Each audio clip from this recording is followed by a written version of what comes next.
Anu, can you just confirm, please, that my screen is visible? Yes, it is. Fantastic. Great. So let's begin. It's 3 o'clock in Massachusetts. It's 3 o'clock in your time, I beg your pardon. In the UK, it's 10 o'clock in Massachusetts.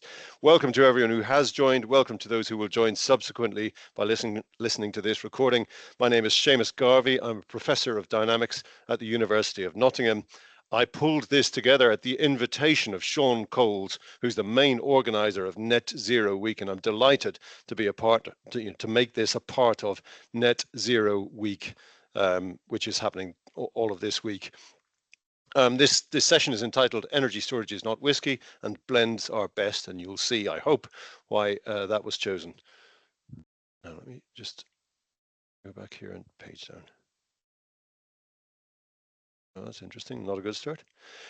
So first of all, great thanks to University of Massachusetts in Dartmouth for allowing me to use this conference room. The reason why I'm here is because there's a conference called OSES, Offshore Energy and Storage, running over the next 3 days at New Bedford in Massachusetts, which is the very epicenter of offshore wind in the USA. And if you're interested, this is where New Bedford is. It's a little bit south of Boston. Morning, JJ. Could you please go off camera? Thank you. So very briefly, this is a very interesting time for energy for 3 main reasons. First reason is that renewables are, of course, growing very, very fast. There's a little excerpt there from the Global Wind Energy Council showing you a compound annual growth rate of approximately 15% per year, but that's only going to increase. The second reason hardly needs to be said. Climate change is real, it matters, and it's happening right now, and we really do need to act very quickly to counter that. And energy is at the very center of that, by the way. And the third reason, of course, is that energy storage is burgeoning. And I borrowed this snip on the right-hand side from Bloomberg New Energy Finance, and that's growing at more than 15% per year. Now, to set some context, I want to first of all tell you about the Royal Society report. I'm not going to read my way all through this slide, but there was a very important report that came out on the 8th of September in 2023 that essentially addressed the issue: could the UK run itself as a net zero energy system in an affordable way, just using renewables, possibly some nuclear power generation? And if so, how would it match up supply and demand? And the simple answer is it is possible, and it's completely plausible and affordable for the UK to do that. One of the main messages coming out of that report was that hydrogen is going to be incredibly important, and it's easy to oversimplify that was the only message. It isn't the only message. The real message is that a combination of energy storage types gives you the best result of all. And quite interestingly, approximately 25% of all the electricity that we'll use in the future will come out of storage. And that means, because storage isn't 100% efficient, that more than 25% will go into storage. And I want to show you 3 graphs, and these are all graphs without numbers on the axes, and the graphs that I have drawn, but that put across 3 quite important points. The first point is a very simple one. The total cost of electricity that we consume is made up of 2 parts. It's made up of the cost of generating in the first place, generating enough megawatt hours to supply what we consume, but it's also made up of a cost of flexibility, or I've called it here the levelized cost of storage, LCOS. And as we go towards a 100% zero carbon electricity system, the cost of flexibility is going to be significant. And I've exaggerated in this graph. As it happens, it was drawn in 2017. I suggested probably here that it was going to be about 2/3 of the cost. It isn't going to be as much as that. It's going to be less than half of the cost, but still very significant. And the second graph I want to show you is that as we march along our journey towards zero carbon energy systems, the durations over which energy is discharged are going to grow. The average duration. So of course there'll be some discharge at short periods of time and some at very, very long periods of time. But if you look at all of the energy that has come out of storage and you average it out, weight it all according to the length of time of the continuous discharge, you'll discover that it comes up to a high asymptote in the order somewhere between 100 hours and 250 hours. So that's an interesting and important observation. There'll be some storage that discharges for perhaps months at a time, and there'll be some that discharges over seconds. And this is my third and final graph in the introduction session. I like to think of it as my signature graph. It's a graph that explains why, in my view, there are 4 distinct durations for energy storage. There is, at the right-hand end, I'll turn on my pointer here. At the right-hand end, we are going to be discharging over very, very long periods of time, and the only thing that matters here in terms of technology choice is the cost per unit of energy output, and that can only be satisfied by fuels. And then at the left-hand end, and Professor Pullen will speak to some of this, we have very short duration storage for systems that will cycle perhaps over billions of times, but relatively short periods of time. And one of the key things there is the cost per unit power rate. In other words, how many dollars does it cost per megawatt per second? Then after that, there's short duration, which we will see is going to be is already dominated by batteries, and they take over where the flywheels and supercapacitors leave off, and they bring you up to a boundary with a bit in the middle that's a very large area of interest, and I will refer to that as medium duration energy storage, and I will be speaking a little bit more to that when my turn comes around. So last slide in the introduction. We have a very clear program for this webinar. I've just done the introduction. Coming up next will be Professor Keith Pullen, who's the Chief Technology Officer at Levistor. He'll be followed by Dr. John Joseph Marie, Principal Analyst at Faraday Institution. I'll come back to you to talk about medium duration energy storage. And then finally, Dr. Nerea Martinez Hippolito will talk from LCP Delta, will talk about hydrogen. I'm going to pinch everyone down to 15 minutes per slot, including the questions. If you have comments to make, then delegate to this meeting. If you have comments to make, use the chat tool. It'll be a good way to put comments on record that other people can see, and you can share your views in that. If you have questions, particularly if they're specific to a speaker, then use the Q&A tool, please. And please make clear which speaker it is that you're addressing. And I'm hoping that those questions will be addressed by the speakers online, but perhaps not verbally. So without further ado, thanks again for joining here. And I am that's interesting. I'm going to stop sharing my screen if I can, which seems to be difficult at the moment. And I'm going to hand over to Professor Keith Pullen, who will take it from here for a short talk about flywheels. Keith, please. Thank you, Seamus. To share my slides, and thank you for a clear kind of overview. It's a good background. So, hopefully everyone can see my screen. Yes. So, flywheel energy storage and inertia.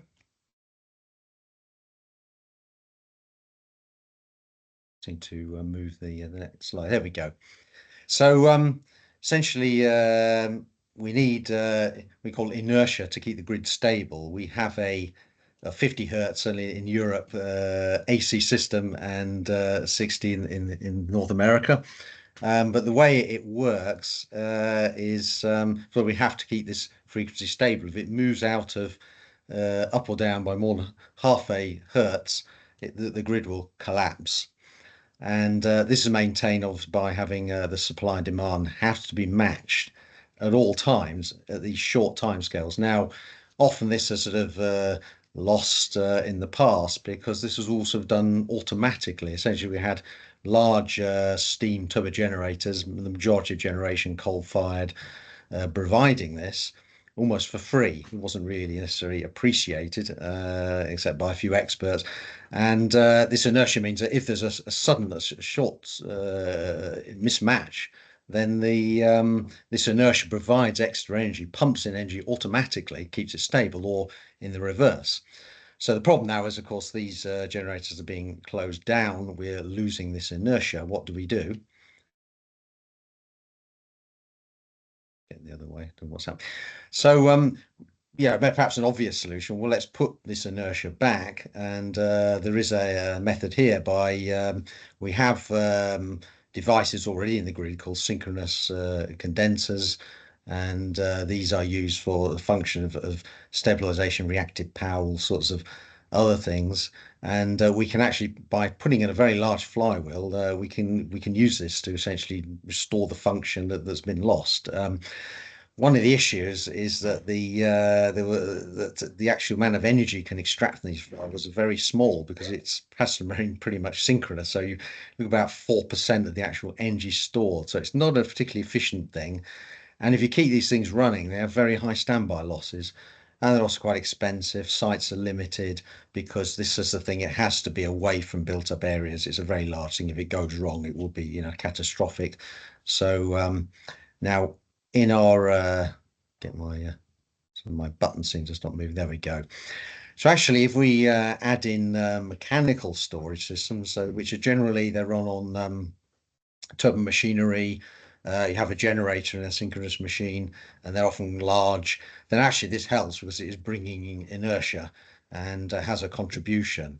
But unfortunately, the one issue is that it can only do this if it's running. Often an energy system, you might want to switch it off because if you don't need it, otherwise you'd have very high losses. So and the other thing is actually to get this inertia, the power stations, actually the machines are running at incredibly high peripheral speeds. The turbo machinery, the steam turbo machinery, and the generators, they have a lot of inertia. If you replace it with smaller ratings, from 600 megawatt down to, even 100 megawatt, the actual inertia reduces far more in proportion because you've got multiple powers, a fourth power law operating. And another factor is the pump hydro. They actually often operate, say in the case of De Norwig, a very large station at 500 RPM. This is a system in the UK, and the inertia actually content is much less than a steam power plant. So the what else now? What's actually been done is to solve this problem is the adding of what's called synthetic inertia, maybe other terms. And essentially, it's made by using lithium-ion batteries to provide this. So what you do here, instead of relying on inertia, you inject power very rapidly, in milliseconds or as short as timescale as possible to restore the balance. And this can work on basically any DC energy source. You don't need much energy, but you need a lot of power, and use power electronics. And there are various versions of this. You can also do what's called grid forming. Power electronics sort of actually form the grid as opposed to just reacting passively. So there's lots of stuff you can do there. It is being done. It is a solution, and however, this application, as Seamus mentioned, it's actually very high power, lots of cycles. Is this the right way to do it? And that's the question. It is working now. Essentially, it's the only show in town, but things are hopefully going to change. And just to mention, battery energy storage, because it can be done at different sizes, it's flexible, it can be moved near sources. Often the disturbance of the grid, this imbalance of supply and demand, if you're closer to the source of it, then it's much better than having some centralized system. So now, just to mention a bit about lithium-ion batteries, is it actually, fine? Should we just continue with this? And the upsides are that it's a flexible installation. It's containerized. You can have various capacities from kilowatts to gigawatts. Round trip efficiency is very good, typically 85%. And the reason why it's been so successful in the market, which it's a market-driven case, is you can access multiple revenue sources. So this means other technology we find it hard to compete, such as flywheels. But again, if the conditions are changed, the market's changed, then that could change. Also low capex, but the downsides are that it has a limited life cycle, and the performance and calendar degradation. So things like the resistance of the cells increases, and it will die eventually. And if there's too many cycles, then we'll have to replace this as an environmental issue. So recycling is still a challenge. And just to say that, well, it is working. How is it working? Of course, for many, often the very high cycle applications, the solution is to massively oversize the battery. And if you do this, shown that little graph. If you run, say, a 10% depth of discharge range, you can get 100,000 cycles out of cell, or perhaps more in a more modern. Some of these, obviously, some cells are better than others, depends on the particular technology. But ultimately, they will not do the millions of cycles, and it's also very wasteful in that you've got basically overcapacity if you're just using this for grid stability. So another solution, which has been well known about, is flywheel energy storage. I've shown the diagram there, basically how it works. You have an inertia, a rotating disc or drum connected to a motor generator. These operate non-synchronously, and we use power electronics to convert this to typically a DC link, where it can then go through other power electronics to the grid. These systems have been demonstrated. There's a very large one there's two actually in the US, operated successfully. It works very well, but unfortunately it's very expensive, and for various reasons which I'll explain. So I believe it's economically, it's cheaper now to use lithium ion than such a system, even though technically this system is better. So just to just say a little bit about it's been mentioned that the work of Smith and Staffel on the levelized cost of storage. Again, these charts are a very good representation. Depends on the numbers, but it shows actually their analysis, and it's based on those what I call expensive flywheel technologies. There is actually a very good place for flywheels. They're on the chart. Others may not be, but it all depends on getting your capex and opex down, and maintenance, the numbers that go into here, and all sorts of assumptions and go into it. But the analysis is very good if you put the right numbers into it. And so just to say now about sort of the new wave of flywheel energy storage, one of which lever is one. There are others. Anyway, we looked at the source of the problem. Why are flywheels expensive? It shouldn't be. It should be, could be a fundamentally cheap technology, and it's all down really to the rotor is the core of it. And if you have a solid steel rotor or a carbon composite rotor, these can explode very violently. They didn't used to think that the carbon did, but about 15 years ago, there's some terrible accidents. That's why the beacon power stuff was all buried underground, etc. So anyway, our solution was use a laminated flywheel of low cost of automotive grade sheet steel. Find a way to put that together. The first application, we're too small to be sort of tackling a grid scale at this point, but we have traction in the EV charging market. So this is for very high power EV chargers, where you can boost the power where the grid is limited in power. So it's a kind of slightly different to what we're talking about now. But in the long term, one could mass manufacture these, put them in. It's a similar thing to the approach with lithium ion. We don't use huge lithium ion cells. We have lots of small ones, and so that our flywheels are 1 kilowatt hour, 20 kilowatts, and we can put these in containers and to any size as required. So my last slide, I know we're short of time, is the sort of over the whole sort of time scales on this log chart. I think similar to Seamus, I've shown at the sort of far left end the grid stability. We've got the sort of synchronous flywheels, but you've got FES and you've got lithium ion storage. You've got and then there's some of the other technologies, and the mechanical storage and engines and fuel cells, they all have this thing where they need a startup time. If they're not actually operating, they need time to start, so they can't react instantly, or so you do need something at the other end. Now, should we use lithium ion? But this could actually create an overlap. We may have an oversupply of the kind of half an hour to 2 hour storage, and again, there's other issues of sustainability as well. So so my summary points really: inertia, real or synthetic, essential for grid stability. Batteries or flywheels can provide that. Indeed, ultracapacitors, this is something where they're even shorter timescale and higher power. Flywheels, in my opinion, better suited for these applications because it's a lower power cost than lithium ion. Last 20 plus years, it's sort of solid metal, copper, etc., and steel, and it's the best complement to medium long duration storage, so it avoids this kind of redundancy. So I'll end there and stop my grid sharing, my screen sharing. Let's get that. Thanks very much indeed, Keith. Absolutely superb. Certainly on the timing, Thank you. absolutely superb. And you Thank didn't you. mention this sustainability aspects also about these flywheels, but essentially there's no Yes. very complicated elements in there. So we've got a great set of delegates online now, 118 people I see online just at this moment. Most of those were not on when we began 20 minutes ago. So let me just remind that the recommendation is that if you want to put some commentary in that is just a comment, then you can use the chat facility. And if you prefer to ask a specific question, then you can use the Q&A facility. But I see we have one question that's popped in for you, Keith, and we do have time, from Kathy Johnson at my institution. Do you actually need to make significant changes to the way we live and use power to partially address these storage issues? That's actually quite a philosophical and general question. Good one. Keith, I'll leave that to you to give Yes. first response there, please. Yes, I mean my sort of point that I think, yes, if we change our behaviour, then absolutely we could do things like, obviously there can be financial incentives.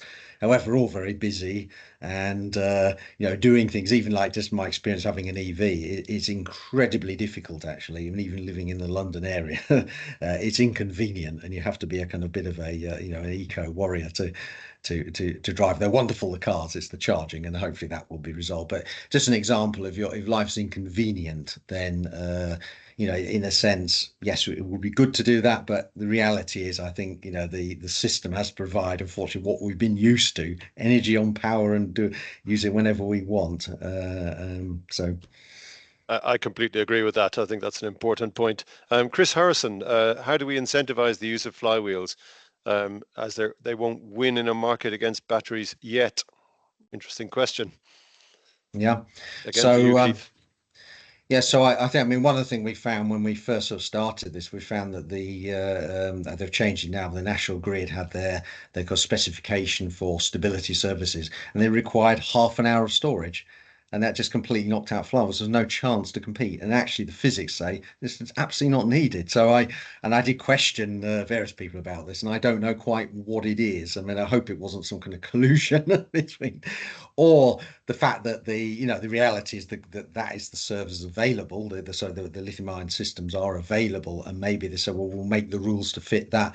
In the same way, there were different rules of emissions for petrol cars and gasoline cars. I mean, it's the diesel ones are much laxer.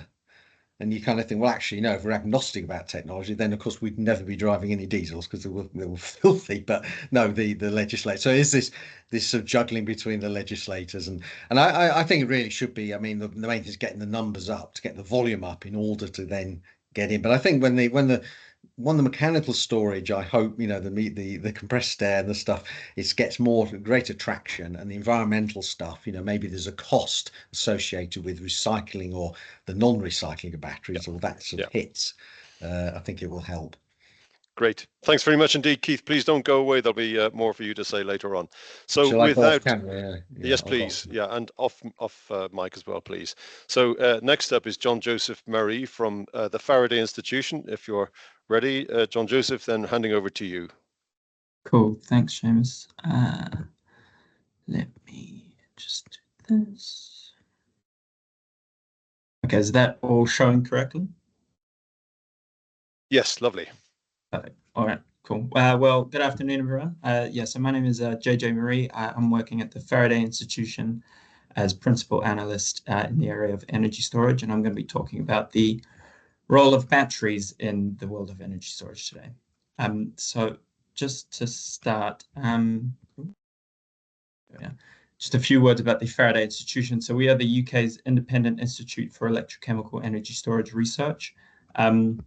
We also carry out a number of career development and market analysis roles for our researchers and for the public audience. And we also focus a lot on early stage commercialization from the outputs of our research projects. So we fund over 500 researchers across 27 universities in the UK, and we've been around since 2018, which was our founding year. So onto the role of today, which is the role of batteries in energy storage. As we're going to hear, there are different durations for energy storage, and I guess energy storage technologies are typically defined by the duration that they fit in. But batteries very much fit in the bucket of short duration storage applications. I'm going to go on to say a bit more about that. So just a very quick overview. I'm going to start off by introducing how batteries are used as energy storage devices, some of the key applications at the utility scale, behind the meter, and in co-location, how these applications are likely to change between now and 2030, and what technologies are used for battery storage, and also what the demand is for battery energy storage. So when we refer to batteries for energy storage, what we're really talking about are battery energy storage systems, or BESS. So these are a combination of battery systems, or the battery cells, which actually do the energy storing part, but also a bunch of other control and management mechanisms. So there's the battery management systems, which are responsible for controlling the charging and discharging of the battery cells, the power conversion system, which controls the flow of electricity from the BESS to the grid and vice versa, as well as cooling systems and fire suppression systems, which are there to help manage the environment of the batteries themselves. And obviously different battery chemistries may be used in a BESS, but the general framework will remain more or less such as this. As you can see from the image, BESS systems are very much containerized modular solutions. The typical size at the moment is 20-foot containers. That's pretty much how they're often packaged for utility scale, at least. So moving on to applications. At the utility scale, there are three main applications, the first of which is energy shifting. So this is just focused on energy supply to provide electricity to the grid to help meet demand. So as you can see on the graph, the batteries will be charged during times of low demand, so in the early hours of the morning, and they will be discharged during times of peak demand to try and help reduce the peak level of demand on the grid. There are also ancillary services, and Keith touched on this when he was discussing lithium-ion batteries being used for inertia services. So BESS have been used to provide ancillary services. This is a very broad array of services that are focused on keeping the electricity grid within its operational frequency requirements, and they help ensure system stability. So this can include frequency regulation, black start provision, voltage support, reactive power. There really is a very broad array of services here. And batteries are well suited to these applications, particularly frequency regulation, due to their fast response times. And as Keith was mentioned in his talk, BESS are also being investigated to provide synthetic inertia. They need to be combined with grid-forming inverters to be able to do this. And lastly, on the utility scale, BESS are often used for congestion relief. So if a transmission line is constrained by the amount of power it can provide, a BESS, I guess, situated on the demand side of the transmission line, can help improve some of the power provision that is required for a certain time until another solution can be found. So they provide an alternative to oversizing the transmission and distribution systems. So BESS are not only used at utility scale, they can also be used for co-location and in behind-the-meter applications. For co-location, this is to help smooth renewable energy generation, smooth the power output from solar panels and wind farms, and also to help reduce curtailment. In residential and commercial applications, BESS can be used to provide resilience and also increase the consumption of on-site renewable energy generation. So the applications in which BESS have been used in the UK has changed over time. So the initial focus of BESS was to provide ancillary services, and most of the BESS that were installed had discharge durations of around half an hour to 1 hour. As time has moved on as we go towards 2030, the applications that BESS are used for is going to change. So there's going to be a marked shift towards energy shifting applications. such as arbitrage. And this is going to require a longer duration of BESS to be installed. And this is something that we're seeing in the market, and Seamus touched on as well, as the average duration of BESS in the UK at the moment is around 1.5 hours. This is likely to increase towards 2.5 to 3 hours towards 2030. Also, just another point to mention, that BESS can be used for multiple applications. This is known as revenue stacking, so they can provide ancillary services or energy shifting applications at the same time. So yeah, moving on to just discuss a little bit about demand. Batteries and BESS are the fastest growing energy storage technology globally. So currently in the UK, there is around 3.5 gigawatts, 5 gigawatt hours of BESS capacity connected to the grid. By 2030, this is expected to be around 30 gigawatts. By 2050, this is expected to be around 50 gigawatts. So there's a really steep increase in demand that is expected. And the technology that is expected to dominate that is lithium-ion batteries.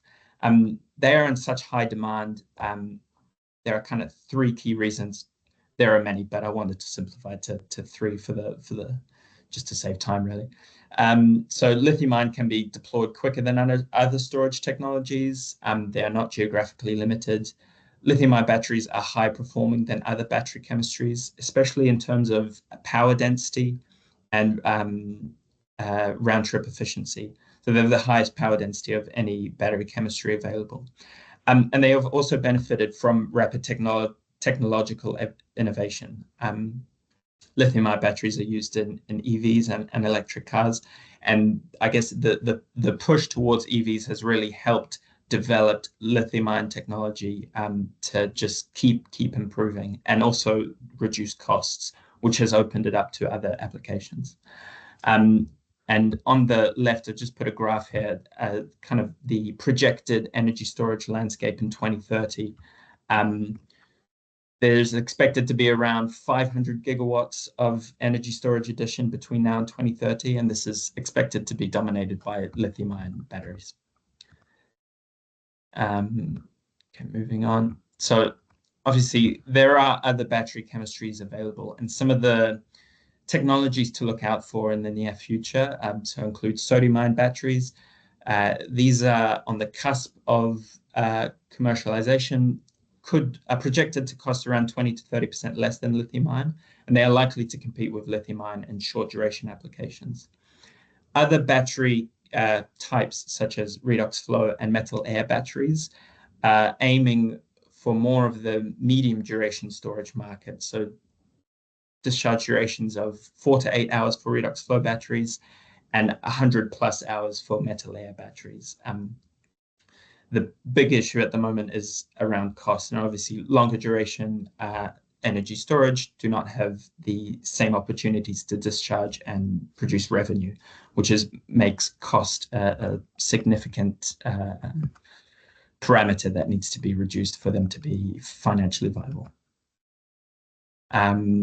So yeah, just a few quick concluding remarks. So BESS are well suited to short duration energy storage.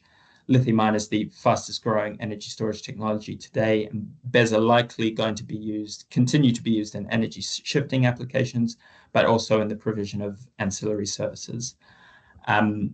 Lithium-ion technology is expected to become and remain the technology of choice for BESS towards 2030. And this is, again, just due to the technological performance of the technology itself, but also the cost reduction that has come through innovation through the electric vehicle revolution. And newer battery technologies are aimed at medium duration storage, but there needs to be significant cost reductions for this to become a reality. So I'll stop that there. Fantastic. Yeah, happy to take any questions. Thanks very much indeed, JJ. Heather online has a hand up. I'm going to experiment and see what happens when we make Heather a presenter. Heather, it needs to be very short, please. You should be on the line now. Do you want to speak? maybe an accidental hand up. Possibly. So there was a very good. Can you hear me okay? Yes, now. All right. No, the question I wanted to ask is, I was just having a conversation with someone, and basically electric cars are hopefully the way to go. But I also understand that within all of it, there could be potential issues. Is that with the car, or is that with the batteries, or is that with the recharging of the batteries for electric cars? What are the potential issues? Because ideally it would be good if we all had electric cars. Also minimizing the amount of cars that are still on the road as well, basically. Sure, absolutely. But what are the potential issues?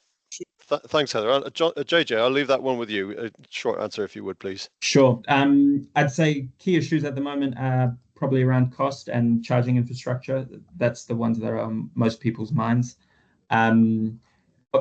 Battery costs have come down tenfold in the last 10 years, so they are much more affordable today, but any cost reduction that can be made will be of benefit to the consumers. And the charging infrastructure is under development and will be there when it is required, but at the moment it is a bit slow. And as Keith said, EV users can sometimes find it challenging. Thanks very much. Okay, there's a comment here from Lily. Vanadium flow batteries are scaling up in production, getting more energy dense. How do you think flow BESS will contribute to the UK BESS systems? Is cost the primary consideration, or are there other factors? So in the case of redox flow batteries, particularly the vanadium ones, I think cost is the main issue at the moment. They are unlikely to compete with lithium-ion in discharge durations of 2 hours or less, 1 hour or less. This is because of the energy efficiency of redox flow batteries. It's at about 65-70% versus 85% for lithium-ion. So I think they will be very important in the 4 to 8 hour duration market for sure. Thanks, JJ. And just want to mention David Connors from Newcastle on Tyne says, does the type of storage used for keeping the grid stable vary depending on the type of generation being used? I think that was probably aimed mainly at Keith, but JJ, do you want 2 words on that? A few words? I can try. I mean, batteries is my area of expertise, not so much the grid, but no problem. Don't feel strung out there. I think it does. I think it's a really important question, and I think in some respects the presentation I'm just about to make will shed some light on that. I will say there was an excellent presentation given for Energy UK at one of the webinars they ran by somebody from LCP Delta, but it wasn't Nerea who's here, about the difference between future energy storage requirements in the UK, a net zero UK, and in a net zero Spain. And they're very different because in Spain we'll have much more solar power and in the UK we'll have much more wind power.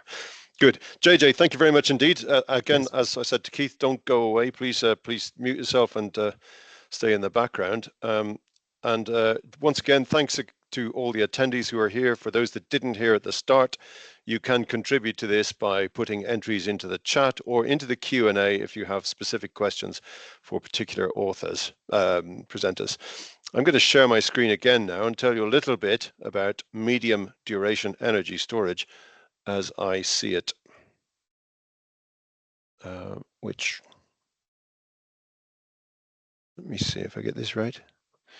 Share screen.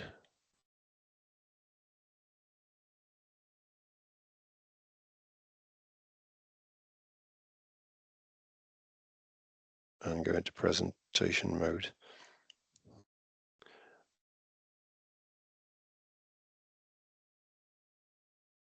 Okay. Excellent. So I want to tell you a little bit about medium duration energy storage. I'm going to set the stopwatch for myself as well so that I keep to time as well, and particularly why that matters. Well, the first thing to note about energy storage is that it really spans a very wide range of times, ranging from just about 1 second to something over 2.5 years. The Royal Society report that I mentioned earlier on in the introduction did show that we can have periods of several years in a row when wind falls short and they can be in the order of 2.5 years. So if you think about the ratio between those two, between 2.5 years and 1 second is about 2 to the power of 26, and you'll see why I'm interested in raising 2 to a power. Anything that's shorter than 1 second is handled locally. It's very easy to handle because it's very, very small amounts of energy, and at the moment it's handled by inertia. It can be handled by inertia replacement services in the nature of what Keith Pullen described. Anything that's longer than 2.5 years, we really need to think about building more generation facilities like wind turbines and PV panels. So that's not really an energy storage challenge. And I want to introduce you to a logarithmic scale for time, and I'm going to do this based on music. So in music, 1 octave, it's called an octave because there are 8 notes in it, corresponds to a factor of exactly 2 in frequency. And in music, 1 semitone is a factor of the 12th root of 2 in frequency. Now, in actual music, piano keyboards aren't tuned precisely in that way. It makes a very dead kind of sound, but it is almost exactly correct. And 2 to the power of 1/12 is 1.06. In other words, if you go up a semitone, you go up 6% in frequency. And because frequency is effectively the inverse of time, you can relate the idea of a semitone to the log of time. So basically, you can think about time durations, the span of time durations, being broken into sections that each one of which is 6% bigger than the previous one. So if you start at 1 second, the next increment is 1.06 seconds, the next one is 1.12 and a bit seconds, and so on and so forth. And gradually you go up to longer and longer timescales. You will see why this is relevant. Here's a very indulgent piece of inclusion here from me. One of my favorite albums is Station to Station by David Bowie. And if you're not familiar with what a semitone is, then his song that's called It's Too Late gives you a very clear exposition of that. Oh, let me see if I can just play 10 seconds of that sound.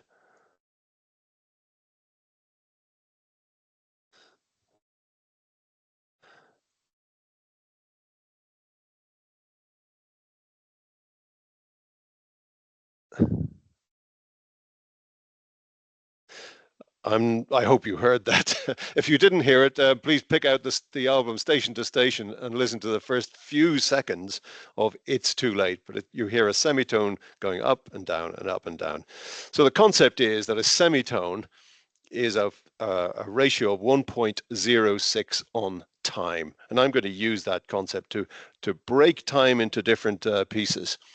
Now, if you want to understand what range of energy stores of different types we're going to need in the future, then you have to project forward into a future where we have net zero generation. So we have a combination of wind turbines and solar panels, maybe a bit of tidal power and maybe a bit of biomass and some nuclear power as well. And we have certain patterns of demand. Now, the patterns of supply are very strongly influenced by what technologies you use to create that supply. And the patterns of demand are going to be very strongly influenced by things like electrification of heat, which is going to push up the demand in winter, and also the use of electric cars that has been talked about earlier on today. But you get a curve that represents what you might call net demand. So you figure out all of the demand for electricity that there will be in the future. You have a supply that must be bigger than that much demand, because not only do you have to meet all that demand, but you have to provide some extra energy as well. And then you subtract the supply from the demand, and the result is net demand. And as you can see from this graph, this is a graph from an analysis that I did about 8 years ago, where I took 10 years of data, and it was based on historical data for demand in this case, and a projected set of generation comprising mainly wind power, 75% wind, 25% generation, nothing else. And there was 10% overcapacity. In other words, in a given year, the wind and the sun together were generating 10% more megawatt hours than were consumed. And you can do a very simple piece of analysis on this then. The complicated graph for net demand is on the left-hand side, but if you zoom in on that, sorry, let me point out to you that this cycle of net demand, as you can clearly see the annual cycle there, because you see ups in winter as it happens and downs in summer, that show you that there are 10 years full data in there. If you zoom in on that, you'll find that net demand goes positive for certain periods, and then it drops back negative, and then it will go positive again for certain periods. And you can look at the lengths of those periods where it's positive. And those periods, when it's positive, that tells you how long energy storage will have to discharge for continuously. And you find something quite remarkable. Well, I did find something quite remarkable for this. That if you take just 3 divisions of time for this, then this is not semitones, but I'll come back to the semitones. If you take a very crude division, less than 4 hours, the total amount of energy that will pop out in periods that last less than 4 hours is less than 1% of all the energy that has to come from storage. And then you can take, I'm going to turn pointer on again. Then you can look at, well, how much comes out in periods that are longer than 200 hours. And that does happen from time to time.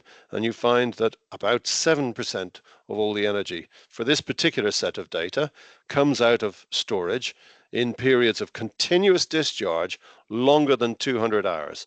And the solutions for those are going to be based on fuels one way or another. But then squashed uncomfortably into the middle, between 4 hours and 200 hours, you find that 92% of all the energy that comes out of storage is coming out in periods that are between 4 hours and 200 hours. And this is the set of medium duration.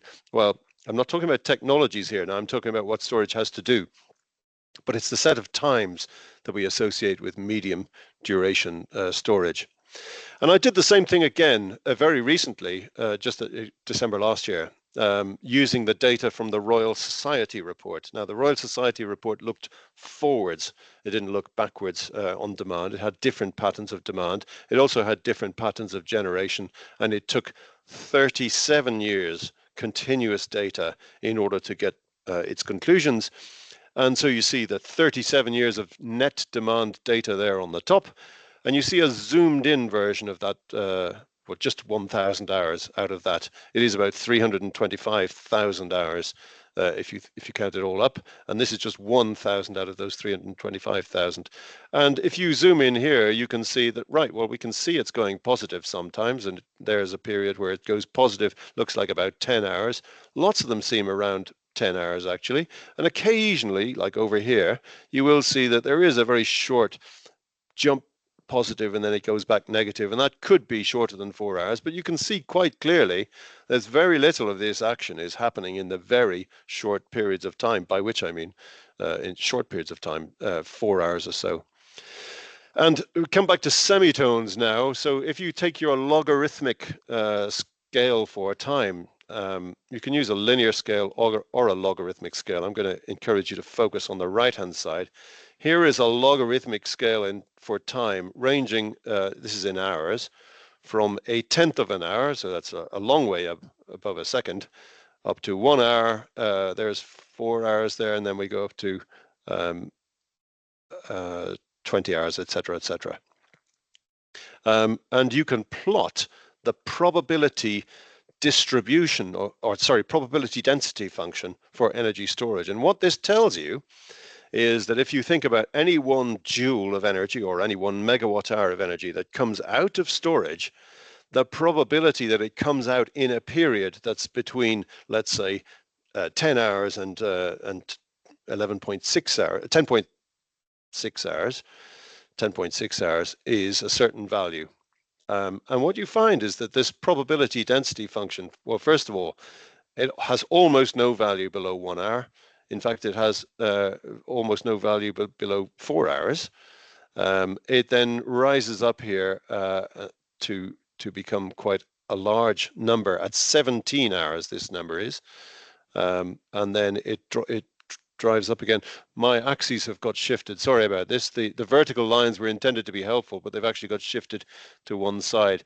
The 4 hours is clearly over rightwards a little bit. So you see there's a big pulse of PDF at around 17 hours, and there's another big pulse at around 17 hours plus 24 hours, and then another pulse at 17 hours plus 48 hours. And if you look at most of the action there, if I'd moved those lines where they should have been, most of the action is coming out in the medium duration energy storage bracket. So a very brief word, there is a tool that we can use. I wrote that tool, I call it NSTORE-SIM. I wrote it primarily to support the Royal Society report. This slide was going to tell you a little bit how it works, but there isn't time for that.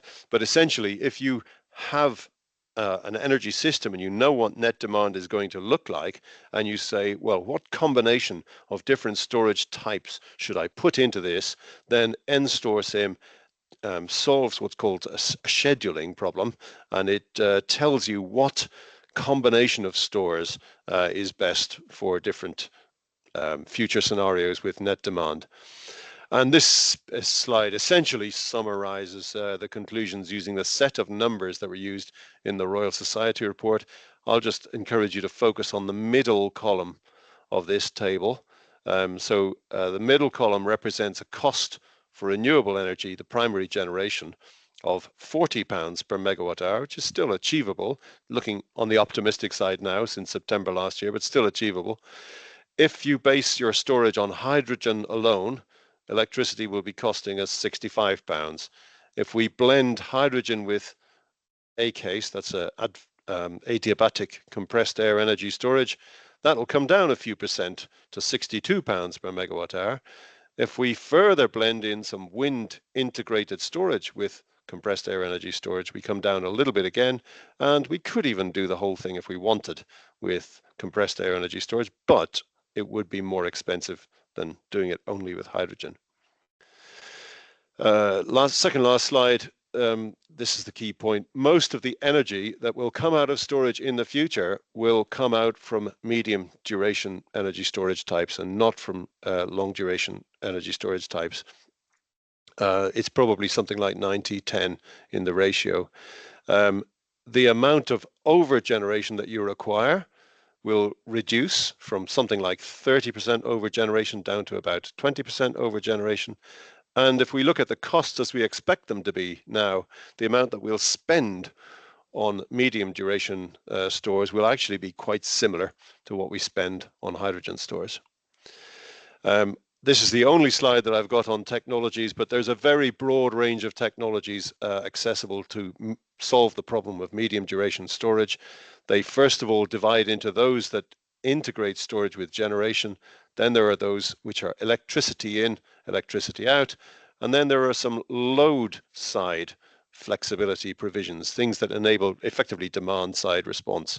And we break down the electricity in, electricity out into thermomechanical. And essentially the main message here is most of the solutions there are thermomechanical in nature. So conclusions, I've introduced you to a new unit, perhaps, the per semitone. It's a measure of probability. The probability that any energy that comes out of storage will pop out in a particular band of times is expressed in per semitones. I've shown you some PDFs. Sorry about the vertical lines shifted on the PDF, but they show you that most of the energy that will come out of storage in the future will actually come out in medium duration. And I've just alluded to a tool that is available for you to use called NSTORE-SIM. And I encourage you to use that. So thanks very much. And this is a quotation, one of my favorite quotations.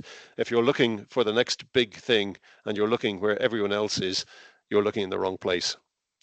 So I have to stop myself now because I have been the least well controlled on time. Apologies for that. I've just run to below 15 minutes. I'll stop sharing.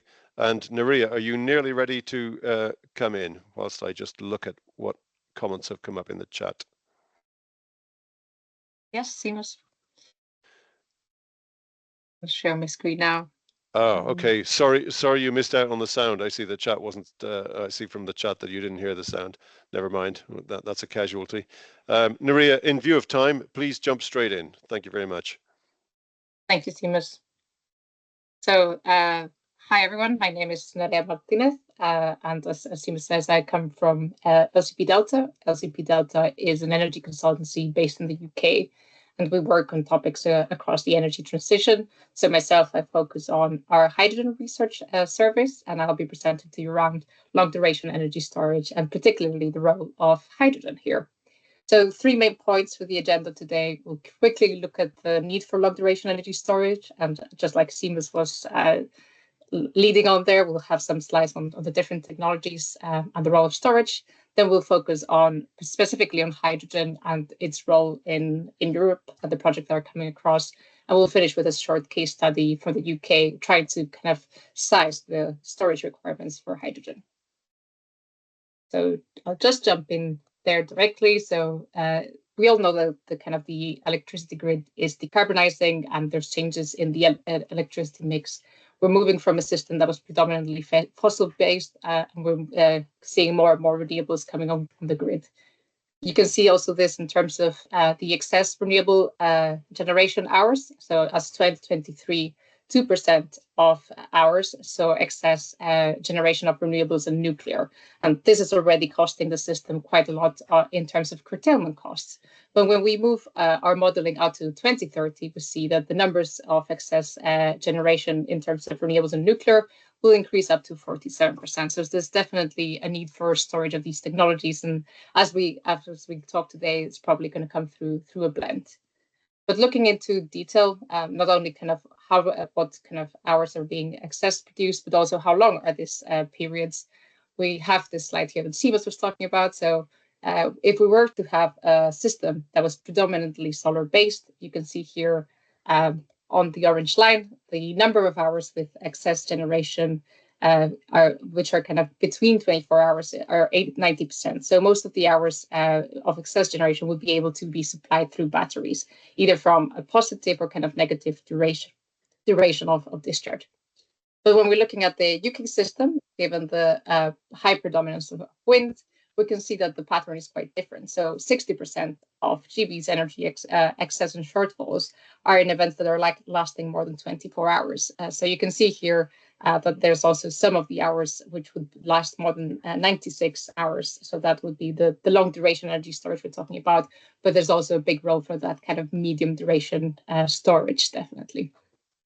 So when we're talking directly on hydrogen, there's 2 main things also we talk about and consider here. So firstly is the size of the storage that you can see here on the y-axis, and on the x-axis you can see the discharge time. So as with everything in storage, hydrogen storage also brings different flavors and different blends. So there's 3 main types of hydrogen storage that we consider. So on the left-hand side, you can see the line rock caverns. So these are the kind of smallest in terms of the hydrogen storage size, where we're talking of tens of megawatts, and they provide discharge times of between hours to days. The advantage of these sites is that they can actually be purposely built. So they are actually drilled in hard rock, provided with some lining, and then used to store hydrogen. They are being developed kind of in hand with where the demand centers are occurring. And there's already a project in place in Sweden called Hybrid, which is testing this technology for steel production. When we move up kind of the power rating in the hundreds of megawatts and gigawatt scale, we see the salt caverns. So salt caverns are kind of naturally forming geological formations, and therefore are limited in terms of where these caverns can be found in Europe. They're mostly limited, as we'll see later, to kind of the northwest of Europe, and therefore kind of have that limiting factor where they can be deployed. They are the most technologically advanced in terms of hydrogen storage out of the 3 solutions today, and they also kind of provide the kind of daily discharge all the way to kind of monthly discharge, so they can actually be fast cycled, but can serve for longer periods of time. And kind of when we move up to the kind of right-hand side, we have the porous rock. So that's your depleted gas fields and saline aquifers. And they're really on the kind of tens of gigawatt scale, and they can provide a seasonal storage. Just for comparison also with the other technologies we've been discussing today, were kind of medium duration energy storage technologies and long and the short duration energy storage, how they fit in terms of the other hydrogen storage media. So as part of our research last year, we went out to kind of find all of these hydrogen storage projects across Europe, and you can see a map of all the commercial projects that are currently being developed out to 2030. You can see that a lot of them are already kind of aggregated around Germany, and also kind of that northwest side that we're talking about, where a lot of the saline caverns already exist. For the UK, I also point out kind of two key projects that are happening. So the Alber and kind of HyNet storage, which would be responsible for bringing most of the storage volumes for hydrogen. And just kind of looking at some of the key figures that are coming out from those projects. So we found there were 32 hydrogen storage projects across Europe with 8 terawatt hours storage capacity. 90% of that was actually from salt caverns, as we saw. So I was talking about salt caverns being the most kind of technologically developed storage technology for hydrogen. And you can see that the depleted gas fields follows after. Also, in terms of the average size of each project, the salt caverns today are the largest, even though we already said kind of gas fields have the biggest potential in terms of size in the future. But a lot of these projects are also limited by kind of the large size of the caverns. So they're either blending hydrogen with natural gas, or there's a lot of cushion gas that is required to operate them. So it's not kind of economic. There's no volumes of hydrogen at this point.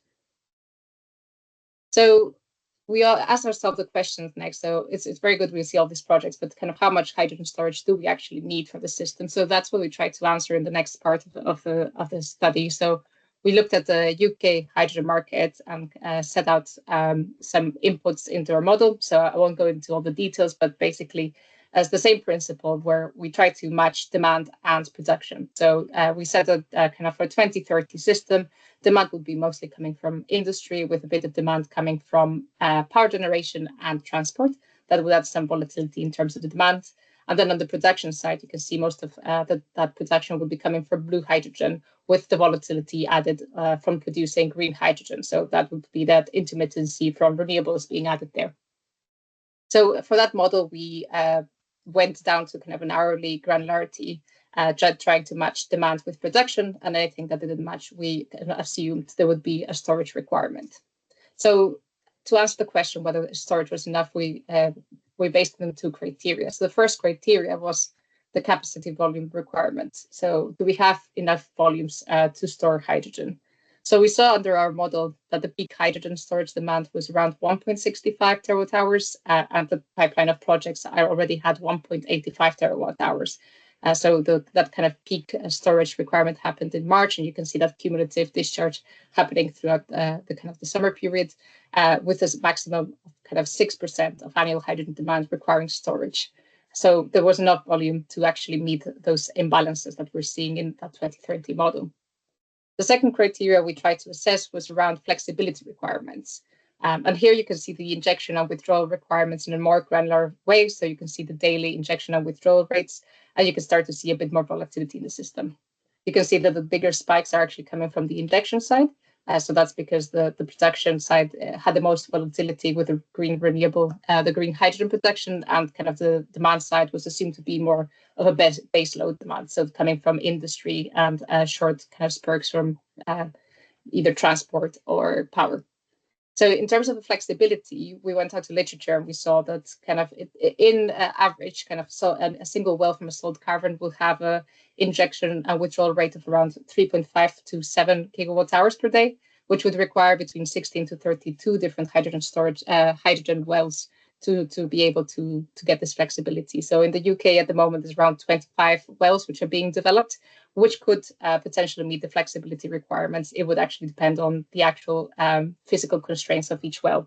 So those values are constrained because of the pressure changes inside the cavern are limited to a certain rate. So bringing that back to Europe, what does this mean? So we saw that there was 8 terawatt hours of hydrogen storage projects across Europe. I'm trying to kind of compare that to our UK analysis. That 8 terawatt figure is equivalent to 1% of the expected hydrogen demand across Europe by 2030. So as we saw in the UK example, we were requiring around 6% of hydrogen demand to actually be stored. So the 8 terawatt hours would not be enough to meet demand. We see some countries like Austria and Slovakia, for instance, here on the map, which their hydrogen storage capacities exceed the 10% value, but they're probably going to be used also as a kind of storage points for Central Europe. So there's a lot of work to be done in terms of hydrogen storage, and there's a role to play in the system, as we saw in terms of long duration storage. But there's a lot also in terms of the commerciality of these systems in order to see more sites being developed. And it's also key to bear in mind the flexibility, which is not always considered in some of these studies, which could also be a barrier to meeting the demand. So that's it, Seamus. Back. Yeah. Fantastic. Thanks very much indeed, Neria. I just got a strange beeping noise. I don't know what that was. Anyway, let's carry on. Neria, just 2 questions for me, if I may. First of all, in your terawatt hours, are you expressing thermal heat energy or electricity output equivalent, which are probably different by a factor of a little over 2? Yes, electricity. Okay, excellent. So those numbers were certainly quite consistent with the findings that were popping up in the Royal Society report. And at the UK's 2024 conference, there was an excellent talk by Centrica about the potential use of Rough as a hydrogen storage facility. And I think the numbers were about 10 terawatt hours. I think that was thermal. So I think you were mentioning tens of gigawatt hours in porous rock, but it depends which piece of porous rock you're talking about. There are some big numbers out there, aren't there?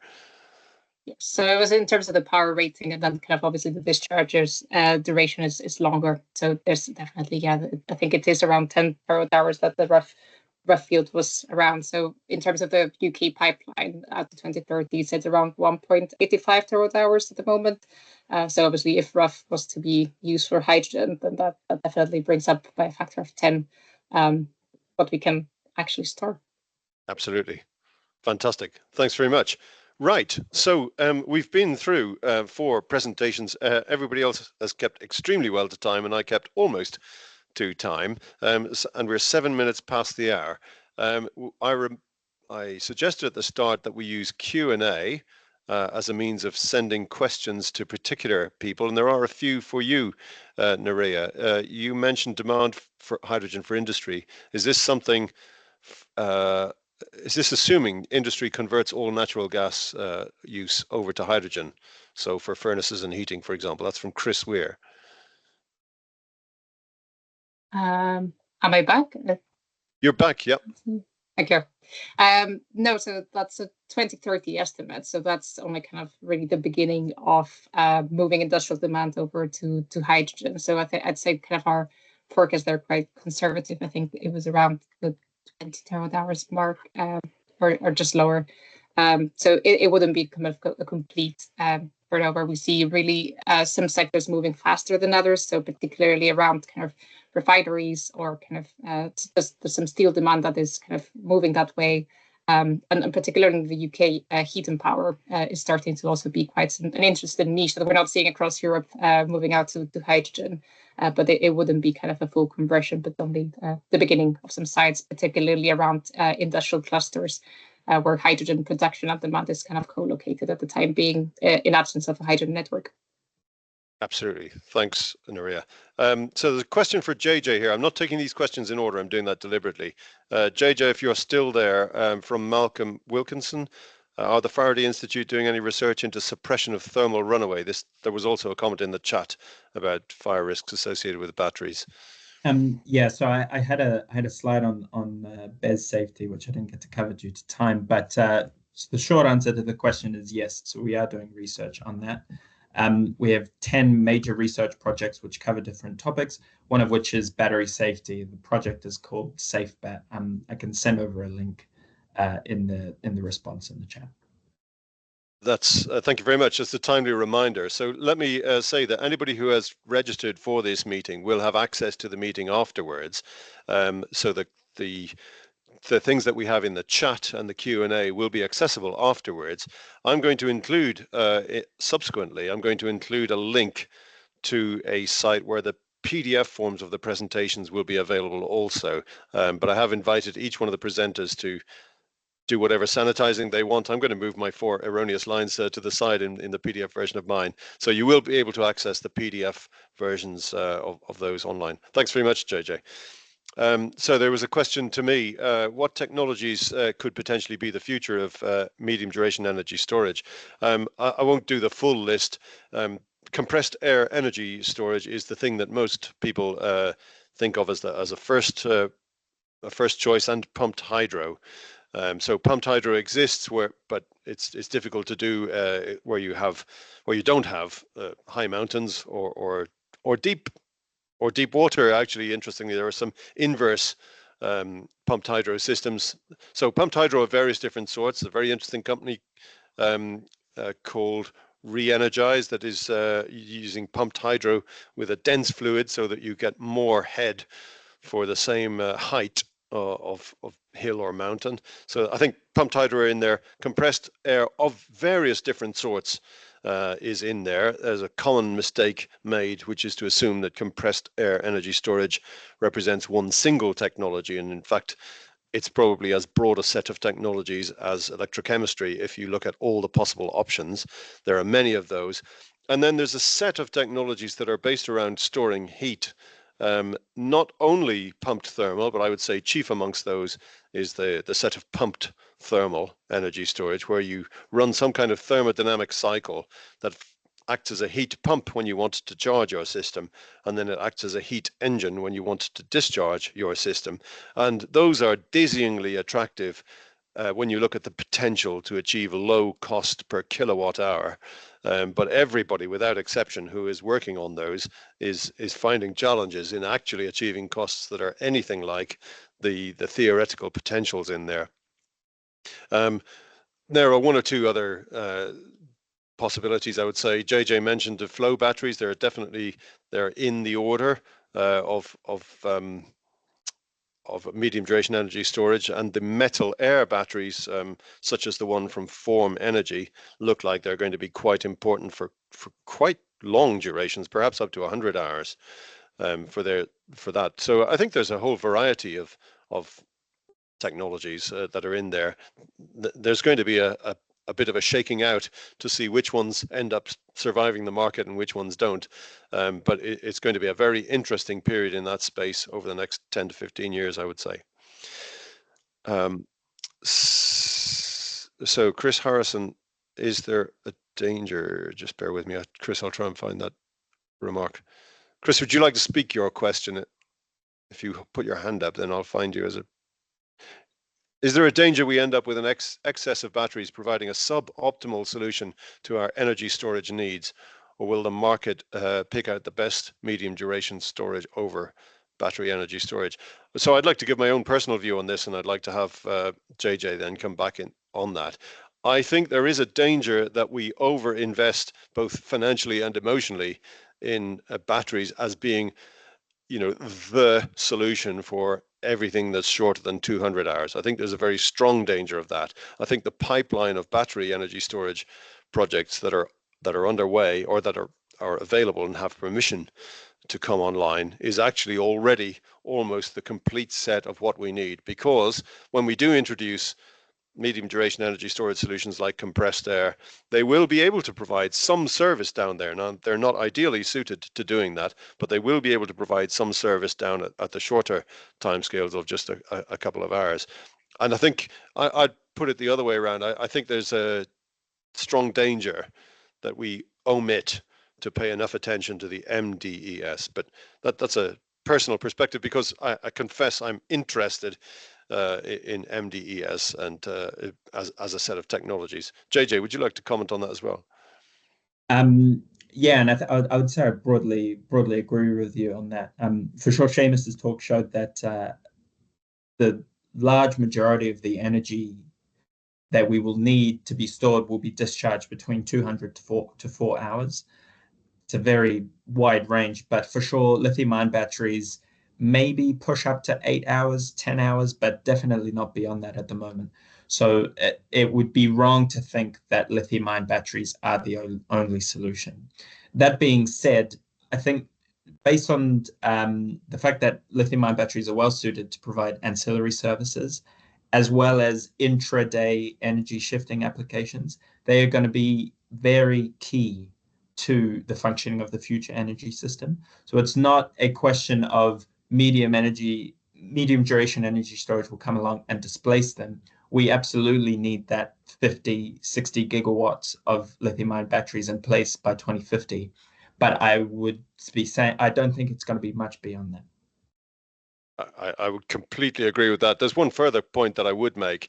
I think that we are going to electrify our heating very, very substantially. And I think that there is great potential when we do use heat pumps extensively to discover a new source of flexibility, which is to not operate the heat pump when when electricity is in very high demand, and potentially use local thermal storage. And I also think the advent of electric cars, so that's still batteries, but the ability to displace the charging function of cars into particular periods of the day may well be, may well change what we think the net demand profile is going to look like. JJ, you clearly are inspired to say something else.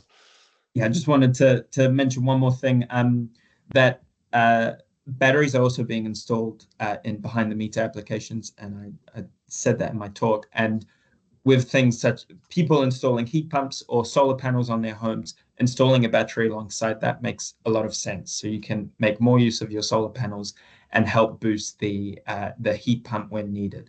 So batteries are also going to be very important in behind the meter applications. That's mainly the point I wanted to make. Great, thank you very much.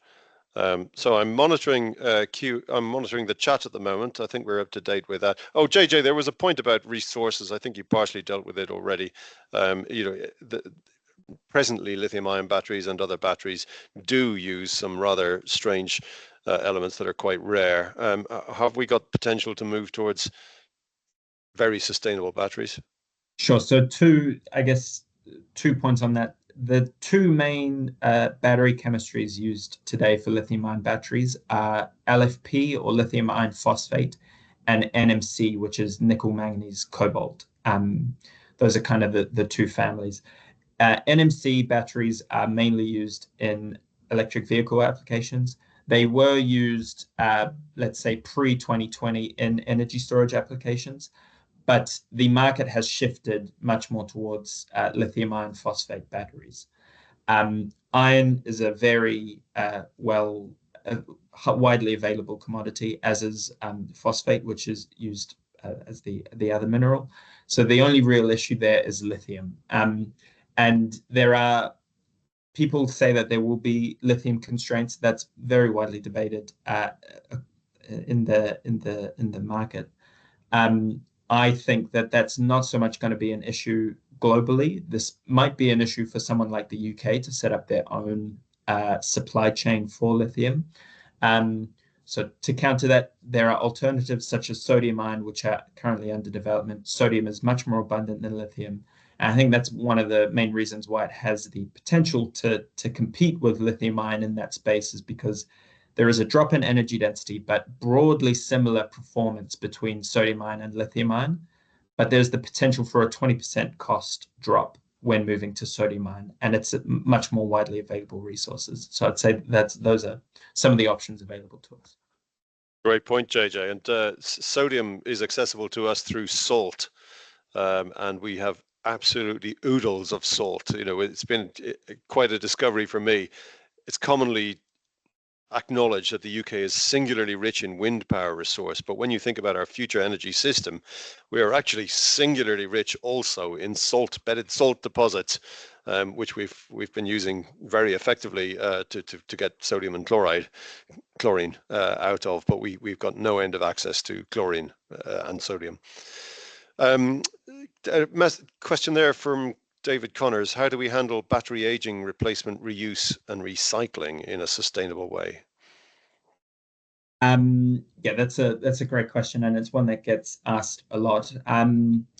For sure, battery aging and replacement, they don't live forever. That's something that will happen over the use of the battery. You see it in your phone and your laptop.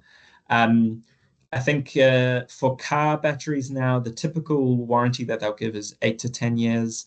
BESS systems, the durations are increasing quite a lot. So some manufacturers will quote 15 to 20 years warranty for the system.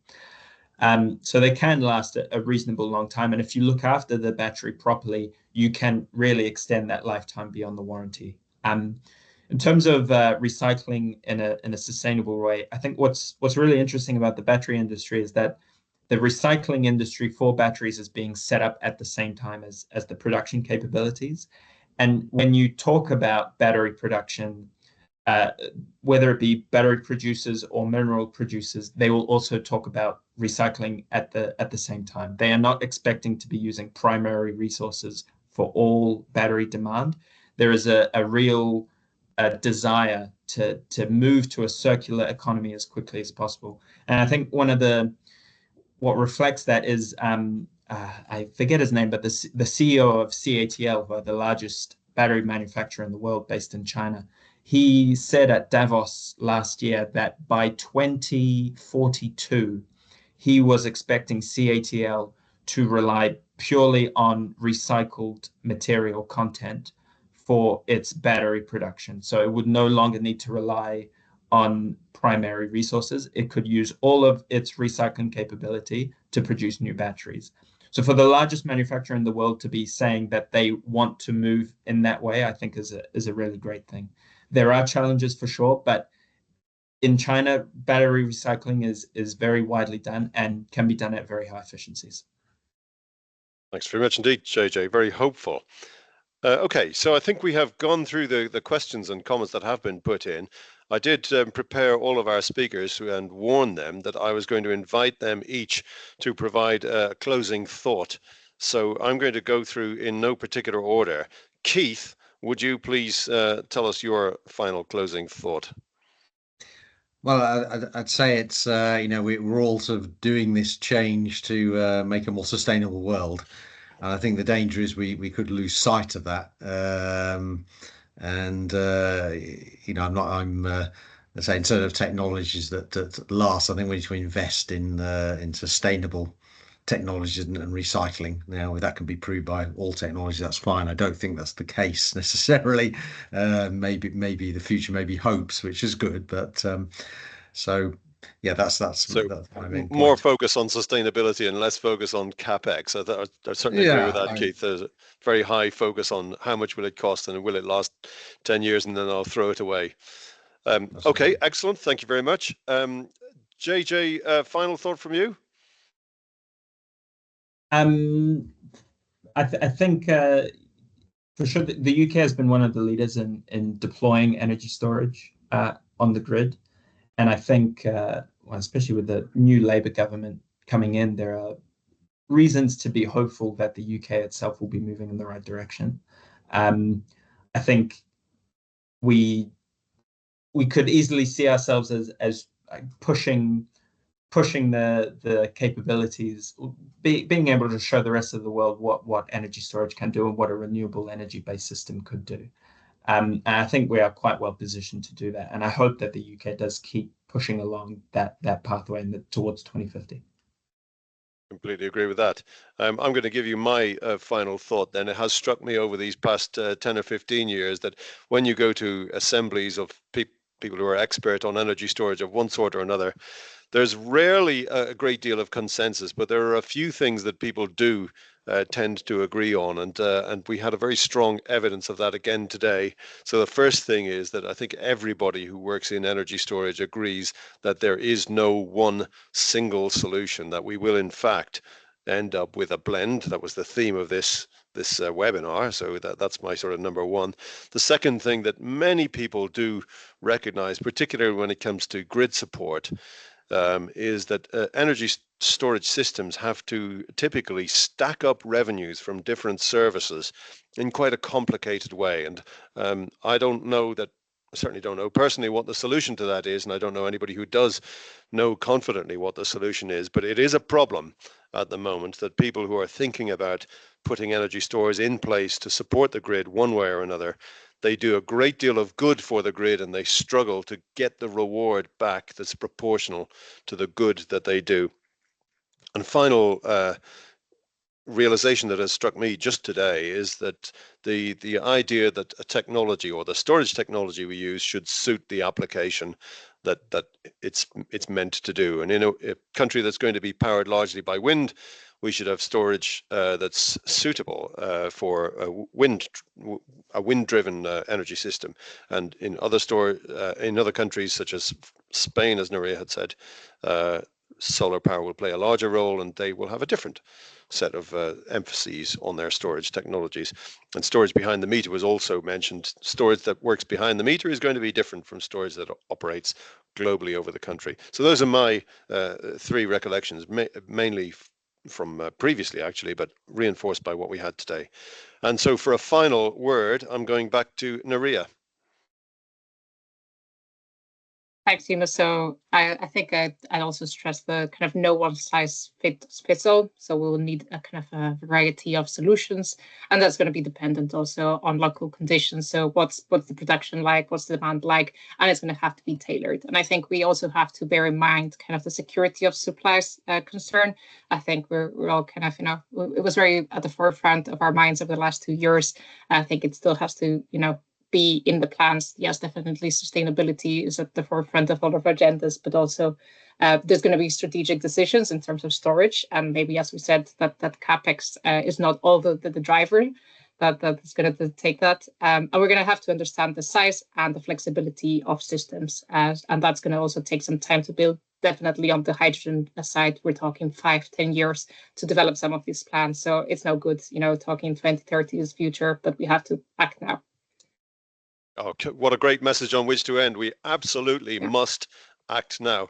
So massive thanks again from me, first of all, to all the speakers, each of whom spent a great deal of effort preparing this presentation, and most impressed by everybody else's ability to adhere to time, even if I failed to do that myself. Thanks again to Sean Coles, who organises Net Zero Week, of which this is a part, and thanks in advance to Energy Research Accelerator, of which will host the recording of this meeting. So you will be able to find this meeting recorded on Energy Research Accelerator /events. And then finally, thank you very much to all the delegates who have patiently listened and participated. It's been great to have this chat, and I wish you all an excellent end to the day. And you each have 3 minutes back in your diaries. Cheerio. Bye.